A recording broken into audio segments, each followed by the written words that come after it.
అధికార పార్టీకి అస్త్రంగా మారింది. బీఆర్ఎస్ లో ముసలం మొదలైందంటూ కాంగ్రెస్ ముఖ్య నేతలు ఆరోపిస్తున్నారు.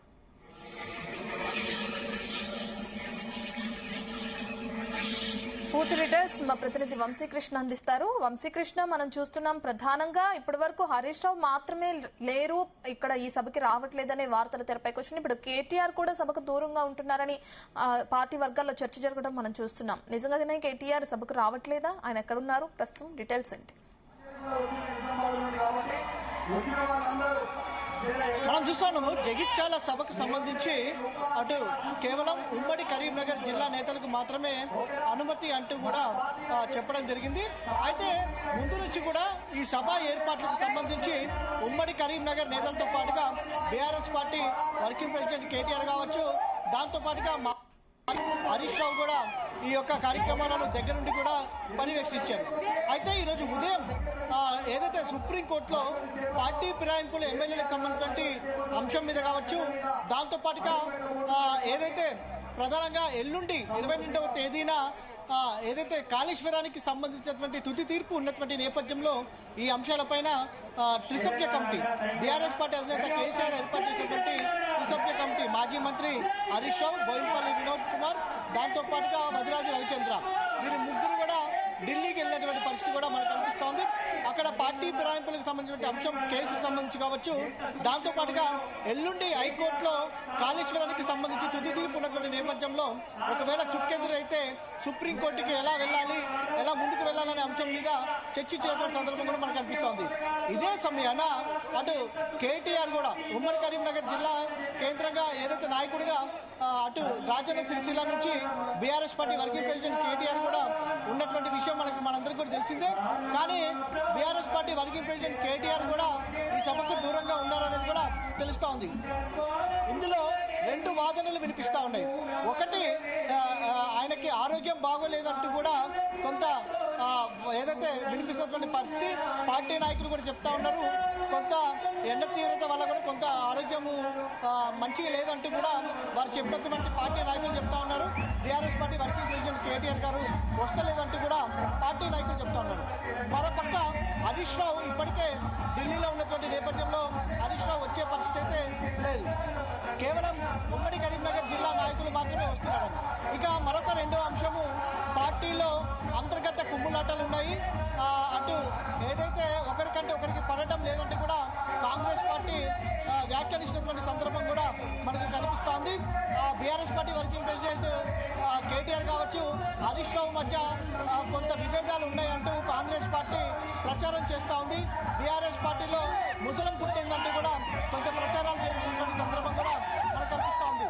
సంవత్సర కాలం తర్వాత బీఆర్ఎస్ పార్టీ అధినేత కేసీఆర్ ఏదైతే సభకు వస్తున్నటువంటి నేపథ్యంలో కూడా భారీ ఎత్తున కార్యకర్తలు కూడా చేరుకోవడం జరిగింది. ఒకసారి మనము విజువల్స్ లో కూడా చూడొచ్చు. పెద్ద ఎత్తున బీఆర్ఎస్ పార్టీ నాయకులు, కార్యకర్తలు ఇక్కడికి చేరుకోవడం జరిగింది. ఏదైతే సంవత్సర కాలం తర్వాత బీఆర్ఎస్ పార్టీ అధినేత కేసీఆర్ అటు ఏదైతే సభ పెడుతున్నటువంటి నేపథ్యంలో కూడా పెద్ద ఎత్తున కార్యకర్తలు, నాయకులు ఉత్సాహంగా రావడం జరిగింది. ముందుగా బీఆర్ఎస్ పార్టీ అధినేత కేసీఆర్ ఏం చెప్పబోతున్నారు అనేది కూడా కొంత ఆసక్తి నెలకొనడం జరిగింది. కొద్దిసేపటి క్రితమే ఎర్రవల్లి ఫామ్ హౌస్ నుంచి హెలికాప్టర్లో బయలుదేరడం జరిగింది. కాసేపట్లో కలెక్టరేట్లో ఏర్పాటు చేసినటువంటి హెలిప్యాడ్ వద్దకు ఏదైతే దిగనున్నారు. అనంతరం అక్కడ నుంచి జగిత్యాల బీఆర్ఎస్ పార్టీ కార్యాలయానికి చేరుకుంటారు. అక్కడ నుంచి 6:30 గంటల సమయంలో ఏదైతే సభా వేదిక వద్దకు చేరుకుంటారు. చేరుకున్న తర్వాత ఇక్కడ జీవన్ రెడ్డిని అధికారికంగా పార్టీలో చేర్చుకుంటారు. చేర్చుకున్న తర్వాత బీఆర్ఎస్ జీవన్ రెడ్డి మాట్లాడిన తర్వాత బీఆర్ఎస్ పార్టీ అధినేత కేసీఆర్ మాట్లాడబోతా ఉన్నారు. వంశీకృష్ణ, ప్రధానంగా కేటీఆర్ ఏదైతే సభకి దూరంగా ఉన్నారో మాట్లాడే అవకాశం ఉన్నట్టు కూడా తెలుస్తోంది. వంశీకృష్ణ, ప్రధానంగా కేటీఆర్ సభకి దూరం అవటం మనం చూస్తున్నాం. హరీష్ రావు రావట్లేదు, కేటీఆర్ రావట్లేదు. మరి ఇది ఏదైతే ఇప్పుడు ప్రభుత్వం సంబంధించిన నేతలు ఎవరైతే ఉన్నారో ప్రతిపక్ష నేతలకి అస్త్రంగా మారుతుంది అనుకోవచ్చు.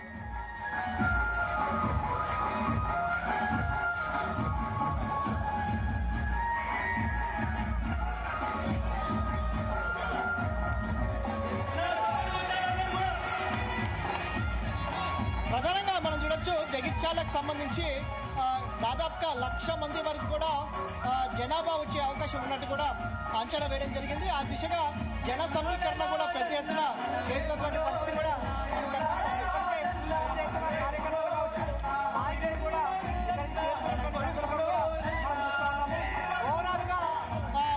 జగిత్యాలలో జరిగేటటువంటి సభకు మాత్రం భారీ ఎత్తున కార్యకర్తలు నాయకులు చేరుకున్నారనేది కూడా మనం చెప్పాలి. రత్న వంశీకృష్ణ, అక్కడ ఉన్న కార్యకర్తలతో ఎవరితోనైనా మాట్లాడించే ప్రయత్నం చేయండి. ఎందుకంటే కేసీఆర్ ప్రసంగం కోసం అందరూ కూడా ఉత్కంఠగా ఎదురు చూస్తున్నట్లు మనం చూస్తున్నాం. ఇప్పటికే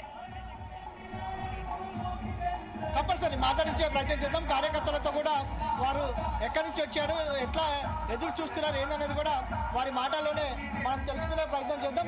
చెప్పండి, మీరు ఎక్కడి నుంచి వచ్చారు? వచ్చామండి. కేసీఆర్ గారు సంవత్సరం అయిన తర్వాత భారీ బహిరంగ సభ పెడుతున్నారు కదా, మీకు ఎలా అనిపిస్తుంది? చాలా సంతోషంగా ఉంది. ఈ 6 నెలల లోపలనే ఇది రేవంత్ రెడ్డి ప్రభుత్వం 2 నెలలకు అప్పటి ఫెయిల్ అయిపోయింది. 6 గ్యారంటీలు హామీ లేదు. కేసీఆర్ మొక్క వీకేస్తా అని చెప్పిండు. ఈనాడు కేసీఆర్ గారి